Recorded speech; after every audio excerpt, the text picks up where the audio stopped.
Well, we're out here today just poking around, not doing anything crazy. Well, I've got the water pump and I've got all the belts I need, but I'm waiting for a garage to get built so I can work on this thing in peace and not accidentally drop parts out here in the yard and lose them forever. And checking the reservoir, it is bone dry now. It's probably been 3 weeks since I last ran this thing, maybe even a month. And every time I looked, it was leaking out the bottom of the radiator or around that hose. So there's a leak in the system, and as you saw by the inside of that thermostat housing, there's a whole lot of garbage in here. And if you look into this reservoir, don't know if you can make it out. I can with my eyeballs, but down in there, come on camera, you see that garbage? That's in the cooling system. So this cooling system needs about 7 flushes, and since I have to crawl under this thing to drain the block and the radiator, I'm not going to worry about replacing the water pump and doing a cooling system flush and running some stop leak through there until I have new tires so that the thing is supported and I don't have to put air in it every single time I get underneath the car. So we're waiting on a garage and tires before I work on the cooling system, which means I also can't do the diesel purge and can't do anything else related to running the engine. So in the meantime, we're going to do everything else I can. I was just over here looking around for a vacuum leak because this guy right here is what does the emergency stop, and that uses vacuum to pull this lever right there via some sort of Rube Goldbergian contraption right there that runs off a vacuum. And I'm assuming this is the thing that does that, and or it might be this, or it might be something. But as you can see by this complete fucking nightmare of vacuum lines, I don't really know what I'm doing. But this hose right here is the one that runs here to this, and this hose right here runs up to this doohickey, which I'm not sure what that is. I think that's some kind of reservoir, and this one runs up here to this thing, which is some kind of reservoir. And this is connected by some way to here to the brake booster, and this is the main vacuum line that runs down there to the vacuum pump. So, judging by the condition of all of these pieces of rubber and all of these hoses, everything is a vacuum leak. So I'll just have to do a whole system overhaul if I want that thing to work reliably, because I was hoping to just be able to bypass the door lock and trunk lock system to be able to have the car shut off and not worry about the locks, because that's a whole nother problem in and of itself. But I can't even find where those are. I'm assuming this is another vacuum thing up here. I'm assuming these run to door locks and windows and crap. And I don't know what to disconnect.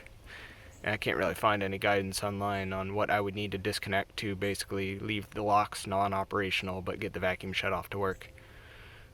So we're just gonna leave it as is, and maybe I'll get cheeky and I'll tie a cable to this right here or through one of these, and run it. I don't know which part. I really don't want to run it through all of that, but set it up some way, maybe tie a string to that, and run it up like this so that if I need to stop it, I can pull this without having to open the hood. Wonder, can I pull on that? Oh Lord, that needs the mechanical leverage. Yeah, so I'd have to have it here. Oh, I have to push on it. Yeah, so I couldn't do that. So I'd have to tie a string around this and then run it back and around this and up that way, and that's just wrong. So I'm gonna try and avoid doing that. Yep, notice the fuse box is cracked. I took the cap off of power steering. Well, at least I loosened it so I can check for power steering fluid. So this is my first time looking, and seems to look pretty good to me. Yeah. Don't see nothing wrong with that. I did buy a filter for that because it was like $3 and it didn't raise my shipping on Rock Auto. But so we'll play with that some other time. Oh, that's spring loaded. But luckily there's power steering fluid. There's plenty of it, and it looks nice and clean. So for now we'll just ignore it. Someone's been in there because this is all munged up. But I'm going to replace the air filter today. I'm probably going to top off the reservoir. I wonder if this thing leaks. There's a spare one of these in the trunk, so I'm assuming something's wrong with it. Or there was something wrong with it and someone fixed it. I'm probably going to open up the fuse box, look around, see if there's anything busted. And pump out some of this water. I might come back out here and tape all of this up with painter's tape. I'm pretty confident it's not the windshield leaking. It's got to be something down in here where water is backing up and it's running underneath. I can't imagine it's the windshield. Those things are glued in place. It's just this trim. I don't know, maybe it's going behind this trim and then coming down, because it was definitely water coming through the firewall. So I know these drains are stopped up down here because you know, this guy rusted out while it was sitting, and that's all destroyed. And I think this is a drain hose here that's supposed to drain that under thing, and it's oh boy, it's gone. Yeah, it's a real piece of shit, but the paint's in nice condition, and the engine seems to be healthy. It's just everything else is in a horrible state of affairs. But it wouldn't be a project of Tom's if everything wasn't horrible and terrible, and I'm just, you know, throwing money into the wind, you know, for the hell of it, because I'm bored. Well, here's a new Wix air filter. Like I said, I'm a Wix guy. And here's the old air filter. I don't know why I thought that still looked pretty good. That is absolutely fucking atrocious. No wonder it wouldn't run with ether when I sprayed it through there. So it couldn't get into the damn intake. And I don't know if that's the PCV valve or what. It's huge. Don't know what it does. I'm assuming it's the PCV valve because there's no valve here and it's connected to the crankcase. And yeah, this is just right full with garbage. Here's a mud dauber nest, and the rest of that mud dauber nest, that's made of red clay. I wonder where they got that from. That's been like fired. Here's dead dragonfly. Look at that. Looks to be a 4-spotted pennant. Yeah, lots of leaves, lots of rocks. Hot garbage. We're just going to ignore that for the moment and just stick this in here. We'll get out of the way. Whoops. Broke it. Oh God. Stand by. So, new air cleaner's in. Put the cover back on. Knock a bunch of dirt in there. My phone updated to Android 11. It's doing this weird thing where it just doesn't record audio, which is annoying. But yeah, air cleaner's back in. And here's me just sort of staring at shit for a minute because I have no idea what I was talking about here. Oh yeah, I'm going to put a hose clamp back on the turbo now because I should be able to use ether to start the engine now that the air cleaner's clean.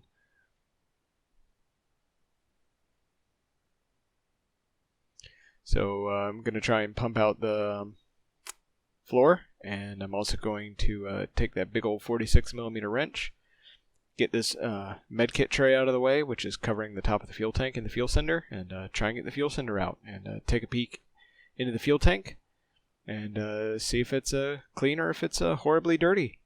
And if I'm lucky, it won't be horribly dirty, but with my luck, it probably will be. Alright, so we're back in the Merc, and I've got the medkit pulled out, and I've got the center unit unplugged, and I've broken her free with the big old wrench, and as you can see, it actually doesn't look super horrible. And I'm going to try and get this into the bucket, chill out there for a minute. We're going to get the flashlight and see what it looks like down in there. I can't see anything. Stand by. I may not have to do anything crazy with it. Figure out how to line this damn thing up. So we may just leave it that is that. I guess I'll just pop the strainer out and drain everything out of there and clean that, and I don't think we need to rinse it. I'm not tearing up, just had to sneeze. And then my camera did that thing again where it didn't record audio for some stupid reason. I think I just need to restart my phone. Yeah. So we're just going to put that back in, and I'm going to ignore the fuel tank for now. That'll be a future me problem. Hey, look what I just found. Oh, come here, you little shit.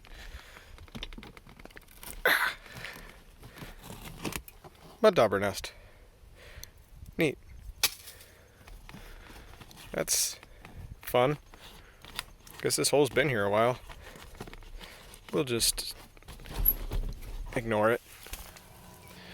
Well, try to get the water out, and when I went to do that, I discovered that the underflooring decided it no longer wanted to be under the floor. So that all came out, and yeah, but it's dry now, and it looks like that diesel permeated underneath the underflooring and just sort of dissolved the adhesion between it and the floorboard, so it all had to come up before it started rusting, which sucks, but it is what it is. The metal's still in good shape, it's still painted, so, you know, no big loss. Just another annoyance. God, I really regret that. You know, had I known how good diesel was at dissolving plastic, I wouldn't have set the damn thing in here. But that's it for what I'm doing today. So we're gonna pack this up and just wait for it to fill with water again, and then do all this over again. The things I do for this Mercedes. Got some 195 70s that look terrible on this here 1994 Camry though. Saved me 50 bucks. Thanks, I'll kick you. This one's even got an electric tire sensor. Neat. This thing scares me. I'm terrified of it. That's a cursed tire. This is cursed. Oh jeez, it is Halloween too. It's gonna kill me. That's gonna blow up.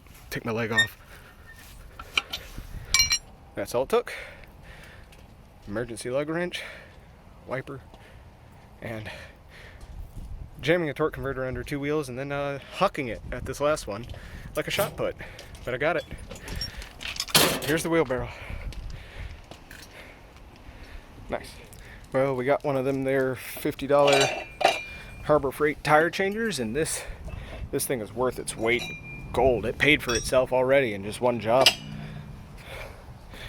You know, I already broke the bead on all four of these. It takes like 2 minutes to break the beads on these little 14s, and about 5-10 minutes each to get the tire off. It was 5 if I this last one, because I knew what I was doing.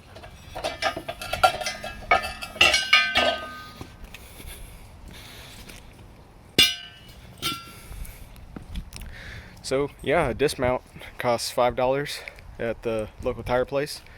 Don't know if how well this is gonna work putting tires on, but taking them off works just fine. You know, that's a $20 right there job, so that's already half of the price paid already. Putting them back on, you know, a mount's probably $20 a tire at least. So you do the math. That's $100 right there. Cost me 50, so save 50 bucks. And these are Aspen Touring AS 195 70 R14s. They're about a $55 tire, and they've got probably 3/4 of the tread life left on them. So got them for $20 a pop, I think. No, it was 68 bucks. So that's, what is that, like $18 a piece? It's been a long day. Don't expect me to do math. Something like that. Which ain't bad. I mean, better than $40 a piece. Better than a kick in the teeth.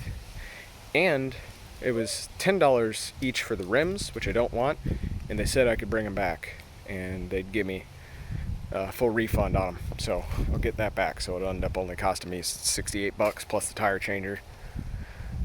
Yeah, it's not bad for a tire change. Here's a tip with these things. Some soapy water or that cheap $1 dollar store knockoff 409 does wonders. That, and when you're pulling off the bottom bead, get a big ass screwdriver and stick it between the lug holder and just jam it underneath the bead, and then stick it underneath the bead over here. And all you really got to do is get this about a quarter of the way, and it'll fight you right there at the very end, and then it'll loosen up and it'll just come right off. You don't even have to go halfway and it'll pop off. But yeah, it's really that easy. And try and use the front of the spoon if you can. The last about half if possible. Save you some effort. There we are. I think that probably took me longer to put that thing together and cobble together a base for it than to actually get the tires off the rims. Real challenge is going to be putting them on the Mercedes, because I'm probably going to have to do that one wheel at a time, because I don't have any place I can put it on jack stands at the moment. So I'll have to jack up one wheel, take that off, put the spare on, and take that wheel, swap the tire, bring it back, put that back on, move the spare over, and just do that repeatedly. And I don't think that air compressor there has the oomph to set those beads. But these are tiny tires, so I don't know. We'll see. But we'll give it the old college try, and if not, we'll just wait until we have a garage there, and then we can bring the big old air compressor from here and try it there. We'll see. Well, she's been sitting for a couple of weeks, and I got bad news. Looks like the floor was not painted. That was just like a phosphate coating, because as soon as I took that underflooring off and wiped off the protective layer of destructive diesel, everything started rusting. So that's great. So yeah, I'm gonna have to pull the seat out probably as much of the carpet and everything else underneath there as I possibly can, and we're gonna have to get ourselves a quart of Pt.7 rust treatment and paint the entire floor, and hopefully that'll be the end of it. I also need to park this thing at an upward leftward angle for everything to drain properly, but I don't have another place I can move it at the moment. So we'll just have to tolerate it for a month or so, and hopefully the floor pans won't delete in that short period of time. Alright, so we're making an attempt with the little hydraulic hand pump to see if we can get the spare on. Current plan is to take a wheel home each day, put a new tire on, bring it back, put it on the car, and just rotate around until I have all of them done. Because I don't have jack stands, I don't have anything I can put it on, so to me it seems easiest just to, do a wheel a day. Plus I can't really fit more than 2 in my car at a time anyway. So that's the plan. That's what I'm gonna try and do. Yeah, so don't know if this is gonna be tall enough, but we're gonna try, and if not, we're gonna see if the emergency jack still works. It should. Just probably will be really rough, but I think it'll work. I just don't know if that's tall enough. I couldn't put the screw out because of how low it was. I just had enough clearance to put that under, and I think I should have barely enough room with a little bit more digging to be able to get the spare on. Man, you can tell it's a Mercedes. The tires even stand up on their own. That's luxury. This is my first time looking in here, and yeah, brake rotors are bad. They're really thin too. I guess it's just because they're rear, but they were sort of towards the end of their life. Maybe. Still had a good bit of life on them. Brake pads still have a decent bit of life, but they look absolutely god-awful, so I'm sure that'll have to be worked on. I'm looking back in there right now, and the boot for the half shaft is damaged, so great, we'll have to do that. There's my hack job muffler suspension hanging. Let's see what the rest of this looks like. That boot still looks to be usable for a small period of time. Frame doesn't look imploded. Yeah, not god awful. Not great, but not god awful. So yeah, with any luck, I'll have enough room to get the spare on.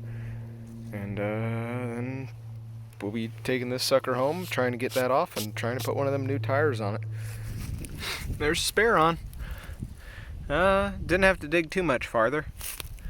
And there's the old one. And I got the center cap out of this guy, but looks like you have to have the wheel off in order to install or remove the center cap. I guess that's a good anti-theft feature, but guess I'll be putting this back on that because I can't put it on right now. So it's just gonna have to come back with me, and I guess it's probably for the better because this is the spare, so it's gonna go back in the trunk. So that'll remind me which one is the spare, other than, you know, the different tread pattern and brand. But yeah, we'll just load this up in the car, take that home, and see if we can get a wheel back on there. I don't think it should be too hard. And yeah, I think I'm gonna take this over to the other side and verify whether or not this works. Been running the handle and it runs smooth, and took it up that far. It just takes forever to jack.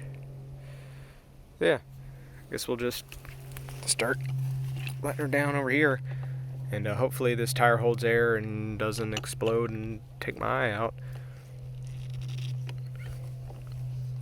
Oh, why did I tighten this so hard?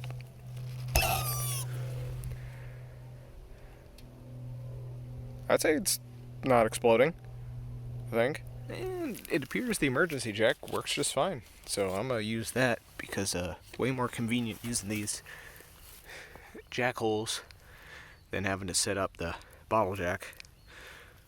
So yeah, I'm just going to lower this car back down, throw these inside, and work on these one at a time. And with any luck, by next week I'll have new-ish tires on the thing. There we go. First tire back on the rim. Way more involved putting the tire on the rim than taking the tire off the rim. I also replaced the valve stem, not with the new valve stem, but one out of the Camry because I forgot to buy valve stems, and I thought we had some here in the garage, but the ones Dad had are from the olden Corvette days, so they're about 50-something years old, and they're hard and brittle, and I couldn't even get them in. So I had to, just rip one out of the Camry rim and shove it in there so that I could put the tire on. And we're going to hope that it holds air, and if it doesn't, I'm going to cry. But yeah, got her on the rim now. Now we just have to hope that there's no holes in the tire and that the valve stem doesn't leak. And then that air compressor can set the bead. And with any luck, we'll have the tire. And it seems to be holding air, so I don't think I'll have too much of a problem setting the bead. These aren't truck tires. Rather not have to spray the thing in starter fluid and do that and blow my eardrums out and crack the mag wheel. But we'll do that if we have to. Well, with a little bit of come-along creativity, we got her back on there. Had to pull the valve stem and then wrap the thing down with the come-along and then tighten that to the point where I was starting to get terrified it was going to shatter that cheap rusty Chinese mechanism and take a leg off. And then just hook this bad boy straight up into the naked valve stem and just force that bead into place through just sheer violence.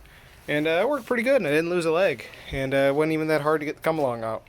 So that's what we're going to have to do 3 more times. Well, it took me like an hour and a half. It'd probably be easier just to, have somebody else do it. But I'm stubborn and cheap, so we're just going to keep going at this. Now I'm going to put the valve stem back in and make sure it holds air. And we're going to try and put about 30 psi in it and let it sit overnight and verify that it still holds air. Because I have no idea if this valve stem is going to not, just explode or, be totally ripped apart because I ripped it out of the damn Camry rim with a set of vice grips, but we'll see. With any luck, it'll hold. Alright, we got dead on 30 psi in there. I don't hear any hissing. At least not yet. I'm going to try and figure out how to get this center cap back on without breaking it. I think I should just be able to stick a screwdriver under there and pry this up after I pop her into place. And yeah, we're just going to let her sit overnight, check the PSI in the morning, And if she's still 30, we'll run with it. If it's not, we'll pull the valve stem out and try and replace that. You know, as long as I see at least 28 in there tomorrow morning, I'll be happy. I'll run with it. Next morning, I'd call that good. Well, we got our tire on. And we got our tire off. This one is not quite so flat. And now I'm going to start the long, arduous process of putting this back down on the ground. And then I guess we'll set up for the front. I'm going to try and do the driver's side, not that one, next. Just because that one's at a steeper angle. So I'll have less load on this jack doing that one first rather than that one last after I do this guy. I think, at least. That's the plan. These flooring samples you can get from Lowe's are really good for jack stands. And there's one more done. 30 psi again. I don't even think this one took me 30 minutes. All I got left to do is just to pop the spring back out on the center cap. And I think we'll be Gucci.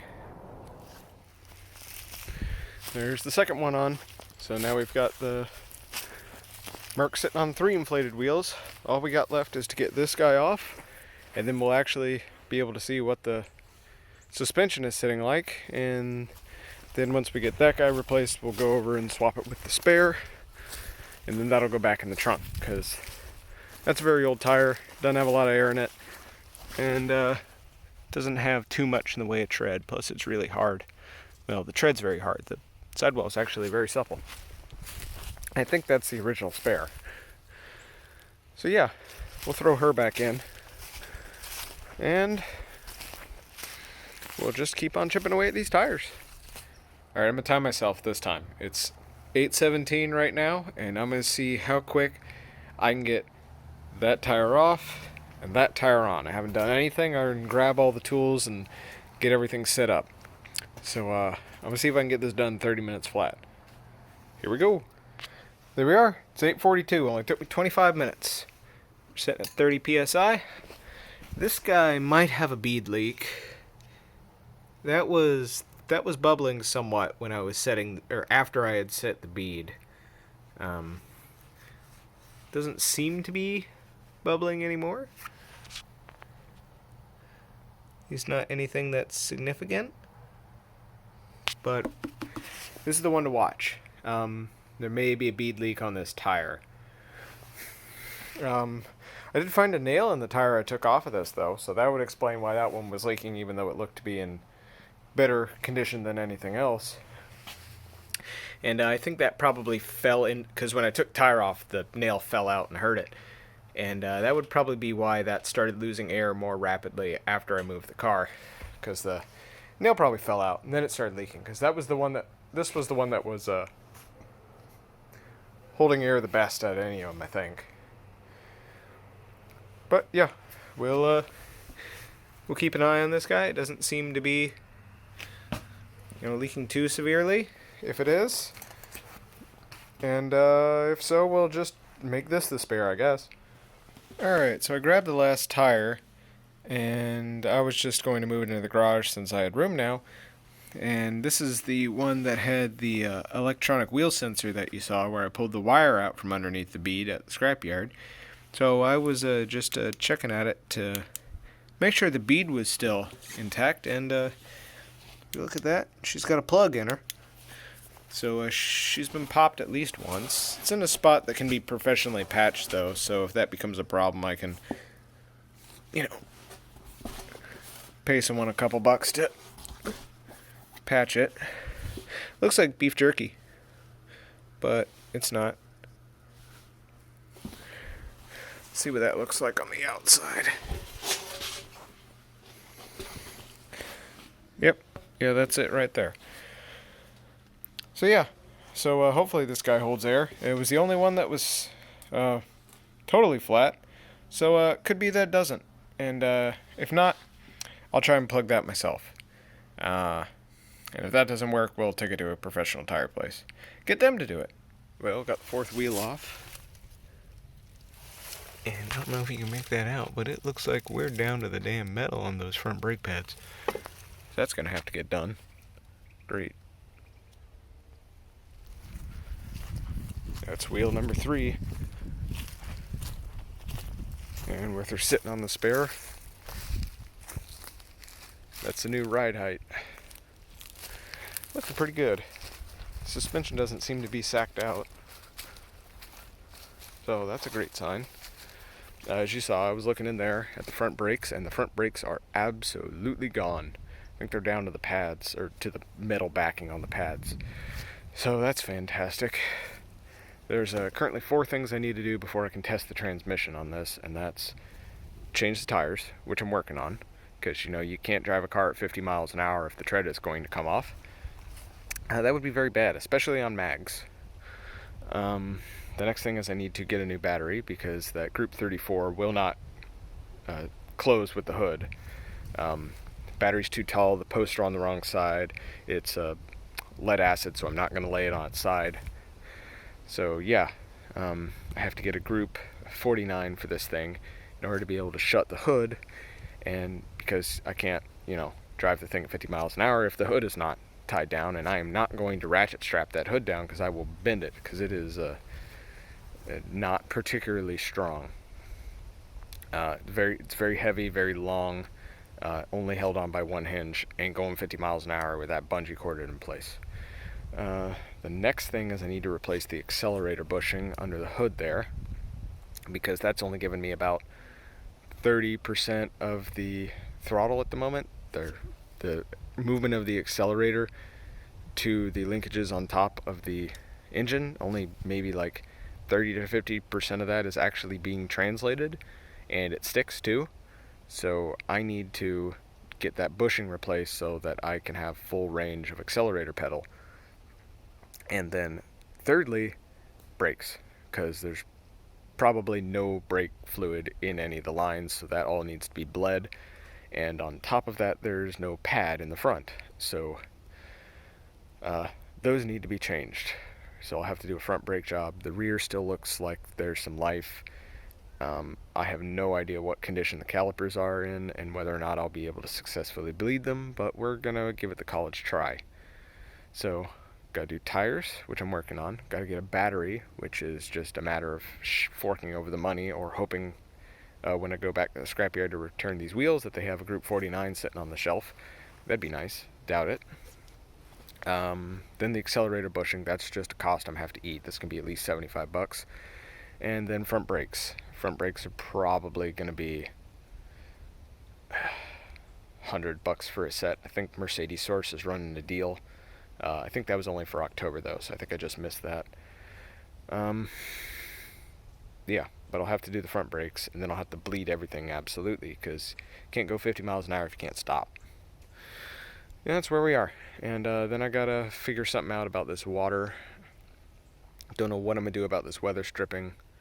This weather stripping is not cheap. It's like $200 for like just the doors, and I need it on the front cowl and the rear cowl, and yeah, we shall see. There's 4th tire on the rim. Look at that. Right there.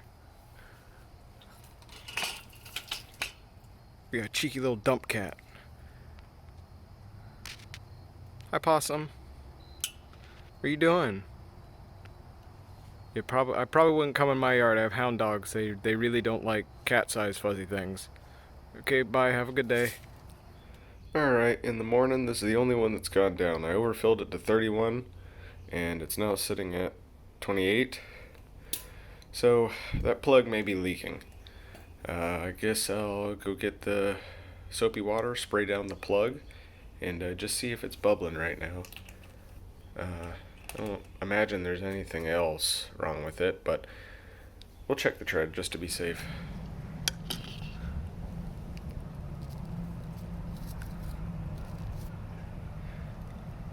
As you can see, it is indeed the leak right there.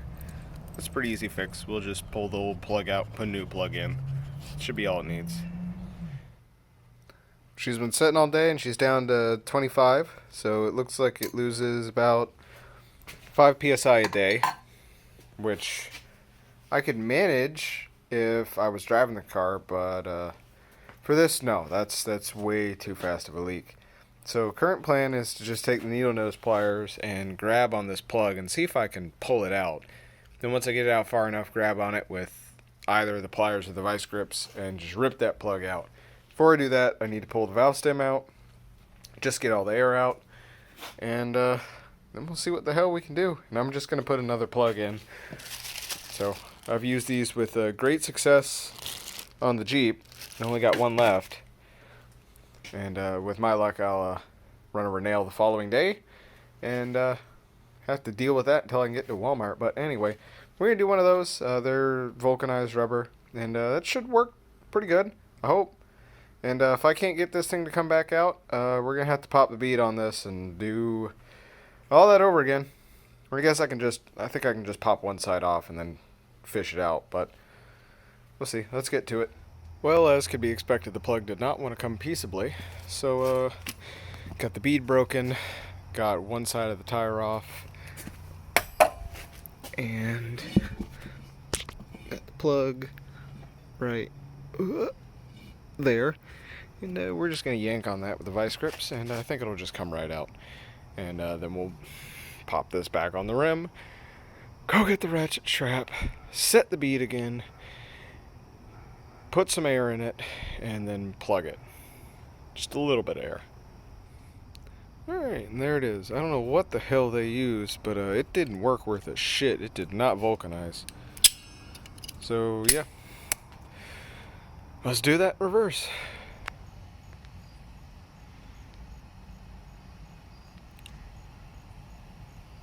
I don't think that possum's doing too good. I was just coming out here to get the ratchet strap, and I thought I saw a crackhead, so I brought the tire spoon. And yeah, possum's still here. Hope he's doing alright. Alright, tires back together, and we're just gonna stick the plug on in. If you've never done this before, it's a pretty simple procedure. You just find the hole, take this rasp, you jam it right the fuck on in there. Oh, good like.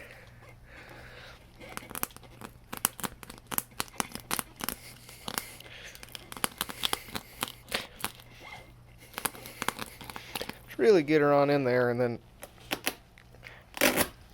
rip her out like that. That cleans the hole, tears it up, adds a lot of surface area. And then you need two hands for this, but then you take this vulcanized piece of rubber plug. It's basically a bunch of cotton thread soaked in vulcanized rubber, and you shove it through here, then you jam this down in there as far as you can get it till you know you've got about maybe that much sticking out above the tread. Then you pull it right back on up, and it should hopefully pop through this thing. And then you just take a set of dikes, which I don't have over here, and you just snip it off at the top and fill her up with air, and you're Gucci. Alright, got that boy threaded. Just line her up and make her hurry, make her your bitch. Come on now. Get on in there. If it's tight, just force it. That's what Grandpappy always said. Stand by. Now that you got something like that going on, just undo that. There you go. Then get you a pair of dikes and just cut that flush with the tread. There. I think the dog's finally found the possum. But anyway, you do that, and I always like to just sort of get in there and really make sure that this stuff sticks down into the tread. Yeah, they definitely found that possum. There. I'm gonna go get them dogs before they kill something. Well, back together, got air in her. Seems to be holding air. Can't feel any leaks. There's a plug right there. And just to be safe, wheel her on over into my tire shop. We're gonna paint her up again. And see if we got any more bubbling. I'd use the beer, but I don't think that would work, although it would be funny.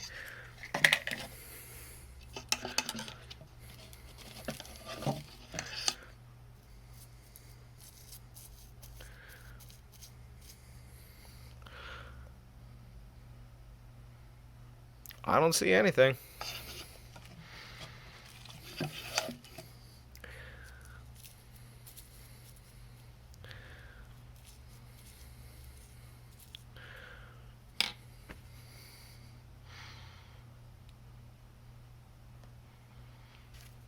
I'd call that good. I would throw this out the door, but I guarantee it would hit something and fall over and break that plastic cap. So we won't do that. But yeah, gonna let this sit overnight, check it again in the morning, and hopefully she's still got air in her. What the hell did I say? Alright, so next morning, we're at 28.5 psi. 28.5 psi. And we're just gonna call that good. It's so minimal, I don't care. And if it starts leaking, we'll just give up. Spare's back in the trunk, fourth wheel's on, everything's torqued. That's how she sits.